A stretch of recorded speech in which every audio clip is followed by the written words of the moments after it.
പാലാരൂപതയുടെ അധ്യക്ഷൻ അഭിനന്ദ മാർ ജോസഫ് കല്ലറങ്ങാട്ടിൽതാവെ, സഹവിചാരി ചണ്ടാളന്മാരായ പ്രിയപ്പെട്ട സെബാസ്റ്റ്യൻ ബേത്താനത്തച്ച, ജോസഫ് കണിയോടിക്കലച്ച, കത്തീഡ്രൽ പള്ളിയുടെ വികാരി ബഹുമാനപ്പെട്ട ജോസഫ് മലയപ്പറമ്പിലച്ച, ഫൊറോന വികാരിമാരായ ജോസ് വള്ളോപ്പുരട്ടച്ച, സക്രിയാസ് ആട്ടപ്പാട്ടച്ച, ജോസഫ് മുളഞ്ഞനാലച്ച, ജോസ് നെല്ലിക്കത്തെരുവിലച്ച, ജോർജ് വേളുപ്പറമ്പിലച്ച, ഇന്നിവിടെ സംസാരിക്കുന്ന sister Lisbin provincial superior, Shri Mathew M Kuriakose, വേദിയിലും സദസ്സിലുമായിരിക്കുന്ന ഏറ്റവും പ്രിയപ്പെട്ട സഹോദര വൈദികരെ, ഏറ്റവും സ്നേഹാദരണീയരായ സിസ്റ്റേഴ്സ്, കൈക്കാരന്മാരെ, യോഗ പ്രതിനിധികളെ, സൺഡേ സ്കൂൾ അധ്യാപകരെ, കുടുംബ കൂട്ടായ്മ ഭാരവാഹികളെ, ഭക്തസംഘടനകളുടെ ഭാരവാഹികളെ, ഈശോയിൽ ഏറ്റവും പ്രിയപ്പെട്ടവരെ, പ്രത്യേകിച്ച് അൽമായ നേതാക്കന്മാരായിട്ട് നമുക്ക് സ്റ്റേജിലുള്ള പ്രിയപ്പെട്ട സാം, അതുപോലെ രാജീവ്, മറ്റ് സുഹൃത്തുക്കൾ, മഹിതമായ ഒരു ചരിത്രവും അഭിമാനിക്കാവുന്ന പാരമ്പര്യങ്ങളും സ്വന്തമായുള്ള പാലാരൂപത നസ്രായൻ്റെ പേരിലുള്ള ഒരു സമുദായത്തിൻ്റെ സീറോ മലബാർ സഭയുടെ ഒരു അംഗരൂപതയാണ്.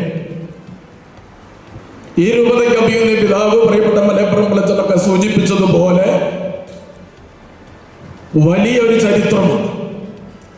അത് രൂപത ആരംഭിക്കുന്നതിന് മുമ്പ് തോമാസ് ലീഗായുടെ പാരമ്പര്യത്തോട് ചേർന്ന് നിൽക്കുന്ന വലിയ പാരമ്പര്യങ്ങളാണ് എന്ന് ഞാൻ പറയാതെ നിങ്ങൾക്കറിയാം. ഞാനിതിലേക്ക് കിടക്കുന്നില്ല. പക്ഷെ എവിടെയെങ്കിലും നേട്ടം അല്ലെങ്കിൽ വിജയമുണ്ടെങ്കിൽ അതിൻ്റെ പിറകിൽ ഒരു വലിയ ത്യാഗമുണ്ട്. സത്യം പറഞ്ഞാൽ പാലാരൂപതയുടെ ചരിത്രം എന്ന് പറയുന്നത് ത്യാഗത്തിൻ്റെ ചരിത്രം.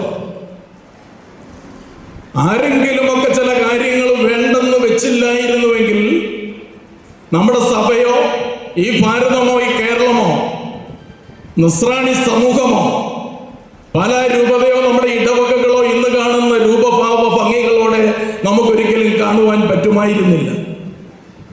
അങ്ങനെ ത്യാഗം സഹിച്ച നമ്മുടെ മാതാപിതാക്കന്മാരുണ്ട്, അവരുടെ പ്രതിനിധികൾ ഇവിടെയുണ്ട്. നമ്മുടെ പാലാരൂപതയിലെ കൃത്യം നമ്മൾ 500 വൈദികർ ഈ രൂപതയിൽ തന്നെ ശുശ്രൂഷ ചെയ്യുന്നവരുണ്ട്. 3000-ലധികം നമ്മുടെ സഹോദരിമാരുണ്ട്. നമ്മുടെ രൂപതയ്ക്ക് നേതൃത്വം കൊടുത്ത അഭിനന്ദ പിതാക്കന്മാരുണ്ട്. അവർക്കെല്ലാം പറയാനുള്ളത് ഒരു വലിയ ത്യാഗത്തിന്റെ ചരിത്രം. അതിനടിസ്ഥാനമായി നിൽക്കുന്നത് വിശുദ്ധ യോഹന്നാൻ അറിയിച്ച സുവിശേഷം 12-ാം അധ്യായം 24-ാം വാക്യമാണ്. നമുക്കൊക്കെ അറിയാവുന്നൊരു വാചകം. ഗോതമ്പ് മണി നിലത്ത് വീണ് അഴിയുന്നെങ്കിൽ അത് വളരെ ഫലങ്ങൾ പുറപ്പെടുവിക്കും, അഴിയുന്നില്ലെങ്കിലോ അത് വെറുതെ ഇരിക്കും. അങ്ങനെ അഴിഞ്ഞ ഗോതമ്പ് മണികളുടെ പിന്തുടർച്ചക്കാരാണ് നമ്മളെന്ന് നമുക്ക് പറയാൻ പറ്റും.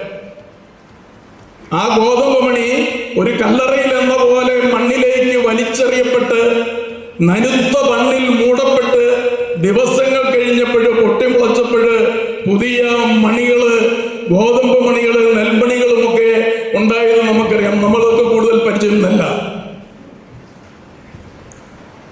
അങ്ങനെ വലിച്ചെറിയപ്പെട്ട ത്യാഗം സഹിച്ച വിത്തിൽ നിന്നാണ് പിന്നീട് വിത്തുകള്, ധാന്യങ്ങളൊക്കെ ഉൽപ്പാദിപ്പിക്കപ്പെട്ടത്. ഗോതമ്പിനാണെങ്കിലും നെല്ലിനാണെങ്കിലും ശരി. ഗോതമ്പിനും നെല്ലിനും അല്ലെങ്കിൽ അരിക്കുമൊക്കെ മറ്റൊരു ചരിത്രമുണ്ട്. വേണമെങ്കിൽ ഇത് പൊടിക്കപ്പെട്ട് അപ്പമാകാം. ഏതാണെങ്കിലും ത്യാഗത്തിന്റെ ചരിത്രമാണ്. ഒന്നെങ്കിൽ മണ്ണിനടിയിൽ കുഴിച്ചു മൂടപ്പെടാൻ സന്നദ്ധത വേണം, അല്ലെങ്കിൽ മെതിക്കപ്പെട്ട് ചവിട്ടപ്പെട്ട് ഉണക്കപ്പെട്ട് പൊടിക്കപ്പെട്ട് തീയിൽ വേവിക്കപ്പെട്ട് അപ്പമാകാൻ ഉള്ള മറ്റൊരു തരത്തിലുള്ള ത്യാഗം ആവശ്യം. പരിശുദ്ധ ബെനഡിക്ട് പിതാവിന്റെ വാക്കുകളാണ് എൻ്റെ മനസ്സിൽ വരുന്നത്. എന്തുകൊണ്ട് നമ്മൾ ത്യാഗം സഹിക്കണം എന്നുള്ളതിന് ഉത്തരം അവിടെയുണ്ട്. ഞാനത് പലപ്പോഴും നിങ്ങളോട് പലപ്പോഴും ക്ലാസ് എടുത്തപ്പോഴും സംസാരിച്ചപ്പോഴും പറഞ്ഞിട്ടുള്ളതാണ്.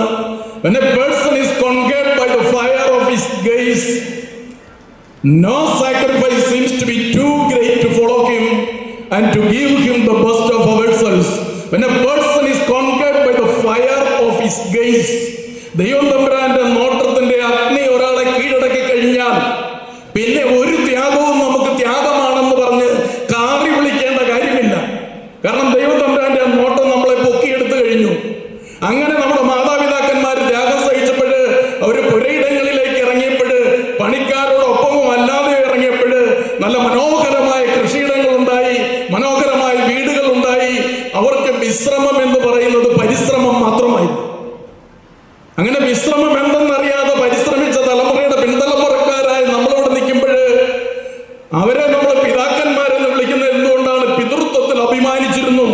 മാതൃത്വത്തിൽ നമ്മുടെ അമ്മമാർ അഭിമാനിച്ചിരുന്നു. അപ്പം നമ്മുടെ വീടുകളിൽ 8, 10, 11, 14, 15 പിള്ളേരെ വളർത്തി. അതിന് വലിയ ത്യാഗം വേണം. മെയ്ക്കപ്പെടാൻ സമയമില്ല, വേണ്ട പഴയ കൺമഷി എഴുതാൻ പോലും സമയമില്ല. അവരുടെ പിള്ളേരുടെ കാര്യങ്ങളെ പറ്റി ചിന്തിച്ച് അതിനുവേണ്ടി പരിശ്രമിക്കുകയാണ് അവരുടെ ആനന്ദം. ഇപ്പോഴോ പലപ്പോഴും നമ്മൾ പറയുന്നത് പലരും ഡൈയിങ് ആണെന്നാണ്. പലപ്പോഴും നമുക്ക് അരമണിക്കൂർ പ്രോഗ്രാമിന് 5 മണിക്കൂർ പ്രിപ്പറേഷനാണ്. മാറ്റർ പ്രിപ്പയർ ചെയ്യുമല്ല, നമ്മളുടെ ബോഡി പ്രിപ്പറേഷൻ. നമ്മളെ തന്നെ ഒന്ന് എക്സിബിറ്റ് ചെയ്യാനുള്ള വലിയൊരു വ്യഗ്രത വേണ്ടെന്ന് ഞാൻ പറയുന്നില്ല. പക്ഷെ എപ്പോൾ നമുക്ക് പലപ്പോഴും കുട്ടികളെ വളർത്താൻ സമയമില്ല. നമ്മൾ അച്ഛന്മാരെയും സിസ്റ്റേഴ്സിനെയും കുറ്റം പറയും. ഈ അച്ഛന്മാരും സിസ്റ്റേഴ്സും നമ്മുടെ വീട്ടിൽ നിന്ന് വരുന്നത് വരാൻ എത്ര പേരുണ്ടെന്നൊന്ന് ചിന്തിച്ചു നോക്കും. വന്നതൊക്കെ ചിലപ്പോൾ ഇടയ്ക്ക് വെച്ച് പെട്ടിയും തൂക്കി വീട്ടിലേക്ക് തിരിച്ചു വരുന്ന കാണാം.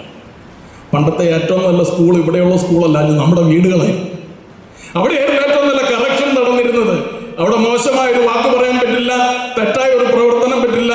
അവർ അയൽബന്ധമുള്ളവരായിരുന്നു. അവിടെ നമുക്കിപ്പോഴുള്ള ഫ്രണ്ട് ഡോർ ഇല്ലായിരുന്നു. ഡോറുണ്ടായിരുന്നു, പക്ഷെ ഇത്രയും ഡെക്കറേറ്റഡ് ഡോർ ഇല്ലായിരുന്നു. നമുക്ക് ഗേറ്റുകളില്ലായിരുന്നു.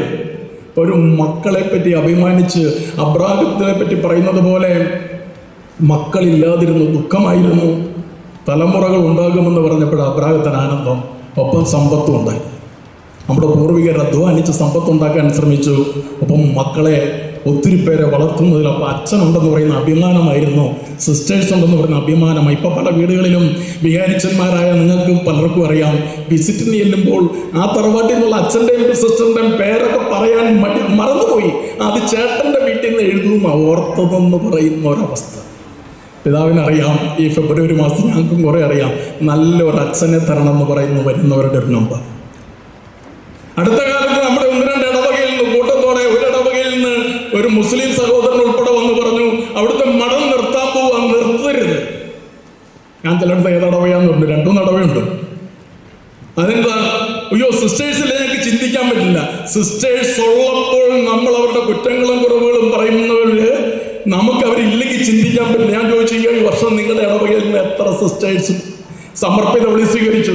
ഇല്ല. കഴിഞ്ഞ 5 വർഷം ഇല്ല. കഴിഞ്ഞ 10 വർഷം ഇല്ല. ഞാൻ അവസാനം പറഞ്ഞു, വരുന്ന ഒരു 5 വർഷത്തിനുള്ളിൽ ഒരാളെയെങ്കിലും അവിടുന്ന് സമർപ്പിത ജീവിതത്തിൽ നിങ്ങൾക്ക് കണ്ടെത്താമെങ്കിൽ ഞാൻ ആ പ്രൊവിൻഷ്യൽ അമ്മയോട് പറയാം. ഞാൻ അമ്മയോട് പറഞ്ഞില്ല, പറയാതെ തന്നെ നല്ലൊരു അമ്മയായിരുന്നു. അമ്മ ആ മഠത്തിൽ 3 പേരുണ്ടായിരുന്നു, ഒരാളെയും കൂടെ കൊടുത്തു. നല്ല കാര്യം.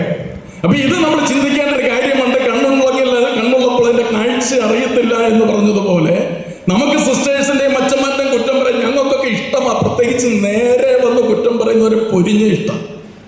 അതാണല്ലോ ഒരു ബലഹീന. ഇപ്പൊ നമുക്ക് പറയാം, പക്ഷെ നമ്മുടെ അപ്പനെയും അമ്മയും കുറ്റം പറയാം. പക്ഷെ നമ്മൾ അപ്പനും അമ്മയും ആകുമ്പോൾ അവരെക്കാൾ മെച്ചമാണോ ഇന്നെന്ന് ചിന്തിക്കണം. നമ്മുടെ സമുദായം ശക്തിപ്പെട്ടത് പിതാവ് സൂചിപ്പിച്ചതുപോലെ, കൊഴുവനാലിനെ പറ്റി പറഞ്ഞതുപോലെ നമ്മുടെ എല്ലാ ഇടവകകളിലും അച്ഛന്മാരും സിസ്റ്റേഴ്സും അൽമാരും ചേർന്ന നല്ലൊരു ബന്ധം. അധ്വാനിക്കുന്ന മാതാപിതാക്കന്മാര്, വീട്ടിൽ പണിത ശേഷം പള്ളിയിൽ വന്ന് കൂടിപ്പണി ചെയ്യിക്കുന്നവര്, പുതിയ പള്ളികൾ ആരംഭിക്കുമ്പോൾ അതിന്റെ മുറ്റം അടിച്ചു കൊടുക്കുന്ന അവിടുത്തെ ചേച്ചിയാണ്, അവിടുത്തെ മറ്റു പണികൾ ചെയ്യുന്ന അവിടുത്തെ ചേട്ടനാണ്, ദേവാലയ ശുശ്രൂഷ പണി ചെയ്ത് മറ്റൊരു ചേട്ടനാണ്. ഒരുപക്ഷെ അവരൊക്കെ പിന്നീട് അവഗണിക്കപ്പെട്ടെന്ന് വരാം. ആരുടെയും പ്രത്യേക കുറ്റമല്ല, ചിലപ്പോൾ അങ്ങനെയൊക്കെ വരാം. ഇങ്ങനൊരു വലിയ ബോണ്ടുണ്ട്. നമ്മുടെ അഭിനയ പിതാക്കന്മാര്, നമുക്കിപ്പോൾ പിതാവ് സൂചിപ്പിച്ചു 10 കോളേജുകളുള്ള ഏത് രൂപതയാണ് നമുക്ക് ഇവിടെ എവിടെയെങ്കിലും ഉള്ളത്? പക്ഷെ ഈ 10 രൂപത കോളേജുകൾക്ക് വേണ്ടി അതാത് കാലത്തെ പിതാക്കന്മാര് കേട്ട ചീത്ത എന്തുമാത്രം. അഭിനയ വൈലം പിതാവിന്റെ കാലഘട്ടത്തില് തീർച്ചയായിട്ടും ഞങ്ങളൊക്കെ സെമിനാരിക്കാരായിരിക്കുമ്പോൾ അച്ഛൻ മരിച്ചത്, പിതാവ് മരിച്ചത്. നമ്മുടെ saint Thomas college, Alphonsa college, saint Thomas college four teacher education, എത്രയോ സ്കൂളുകൾ. വീണ്ടും വള്ളിക്കാപ്പുറം പിതാവിന്റെ കാലത്ത് നമ്മുടെ എഞ്ചിനീയറിംഗ് കോളേജ്,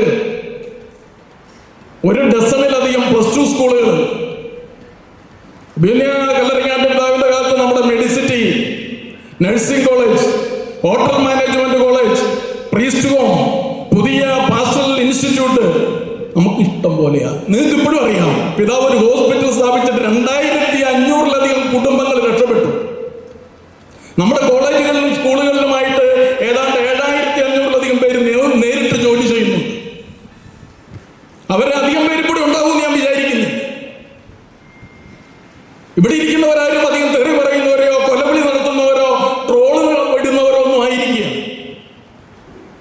പക്ഷേ ഞങ്ങൾക്കറിയാം അഭിമന്യ പിതാവ് എത്രമാത്രം ത്യാഗം സഹിച്ചിട്ടാണ്. ഞാൻ പിതാവിനെ പോഴ്ത്തുന്നു, നിങ്ങൾക്കറിയാം. ഞാൻ പറയേണ്ട കാര്യങ്ങൾ അത്യാവശ്യമുള്ളത് ഈ പിതാവ് ഞാനുമായിട്ട് സംസാരിക്കുമ്പോൾ ഞങ്ങളുടെ മീറ്റിങ്ങുകളിലൊക്കെ പറയുന്നവരാണ്. പക്ഷെ അവിടെയെല്ലാം നമുക്ക് അഭിമാനിക്കാനായിട്ട് സാധിക്കണം. നമ്മൾ നമ്മുടെ ഇടവകയിൽ ത്യാഗപൂർണമായ ശുശ്രൂഷകൾ, കൈക്കാരൻ, ദേവാലയ ശുശ്രൂഷി, ഇടവക വികാരി, അസിസ്റ്റന്റ് എന്നൊക്കെ ചെയ്യുമ്പോൾ ചിലപ്പോഴൊക്കെ നമ്മൾ അറിയാതെ കരഞ്ഞിട്ടുണ്ട് ദൈവം തമ്പുരാന്റെ മുമ്പിൽ. അവിടെയൊക്കെ നമുക്കൊരു ആശ്വാസം എന്താണ്? നമ്മുടെ ആന്തത്തിൽ നമ്മൾ പാടുന്നുണ്ട്, നീതി സ്ഥാപിക്കാൻ വേണ്ടി സമരം നടത്തിയവർ നമ്മൾ ഒന്നായിട്ടാണ് നമ്മൾ നിൽക്കുന്നത്. നീതി നിർവഹിക്കുവാനുള്ള ഒരു വ്യഗ്രത നമ്മുടെ അച്ഛന്മാർക്കും സിസ്റ്റേഴ്സിനും നമ്മുടെ നല്ല അൽമായർക്കും ഉണ്ട് എന്നുള്ളത് പാലാരൂപതയുടെ സൗഭാഗ്യമാണ്. കവി പാടുന്നുണ്ടല്ലോ, നീതിക്കു വേണ്ടി നീ നേർവഴിയിൽ നിന്ന് ധർമ്മയുദ്ധം ചെയ്ത് തോറ്റുപോയാൽ പോകട്ടെ ആ തോൽവി തന്നെ വിജയമെന്ന് ലോകം കടച്ചയിൽ സമ്മതിക്കും. നീതിക്ക് വേണ്ടിയായിരിക്കണം, നേർവഴിയിൽ നിന്നായിരിക്കണം, ധർമ്മയുദ്ധമായിരിക്കണം. ഈ ഒരു യുദ്ധം നിങ്ങൾ ചെയ്തിട്ട് തോറ്റുപോയാൽ പോട്ടെ, അതൊരു വിജയമാണെന്ന് ലോകം കടച്ചയിൽ സമ്മതിക്കും. ഞാനിവിടെ ഇരിക്കുന്ന പ്രിയപ്പെട്ട അൽമായ സഹോദരങ്ങൾ, വിശ്വാസ പരിശീലകർ, യോഗ പ്രതിനിധികൾ ഒക്കെ ആയിട്ടുള്ള ഒത്തിരി പേരുണ്ട്. അഭിമന്യ പിതാവ് സൂചിപ്പിച്ചതുപോലെ വൈദികരോട് ചേർന്നുള്ള നിങ്ങളുടെ ബലം, പ്രിയപ്പെട്ട സിസ്റ്റേഴ്സിന്റെ ബലം, കുടുംബ കൂട്ടായ്മകളും ഒക്കെ ശക്തിപ്പെടുത്താൻ, കുട്ടികളെ ചേർത്ത് നിർത്താൻ, അവിടെ നമ്മുടെ അച്ഛന്മാർ 500 പേര് അഭിമന്യ പിതാവിനോട് ചേർന്ന് പ്രവർത്തിക്കുമ്പോൾ അത് വലിയൊരു ശക്തിയാണ്. ദൈവം തമ്പുരാനും മാത്രം തോൽപ്പിക്കാൻ പറ്റുന്ന ശക്തി. ഞാൻ ഈ അവസരത്തിൽ ആശംസിക്കുകയും പ്രാർത്ഥിക്കുകയും ചെയ്യാണ്. പ്രിയപ്പെട്ട സഹോദരങ്ങളെ, രണ്ടുപേരും കൂടെ ആശംസകൾ അറിയിക്കാൻ വേണ്ടി നിർത്തുകയാണ്. നമ്മുടെ ചിന്ത ജോൺ പോൾ രണ്ടാമൻ പാപ്പായുടെ ചിന്തയാകട്ടെ, ഹൃദയത്തിൽ അഗ്നിയും കാലുകളിൽ ചിറകുകളുമുള്ള ഒരു പറ്റം പ്രേക്ഷിതരാണ് ഇന്നിൻ്റെ ആവശ്യം. അത് നമ്മളായിരിക്കണം, നമ്മൾ മാത്രമായിരിക്കണം, നമ്മളതിന് നേതൃത്വം കൊടുക്കണം. ദൈവം നമ്മെ അനുഗ്രഹിക്കട്ടെ. Thank you.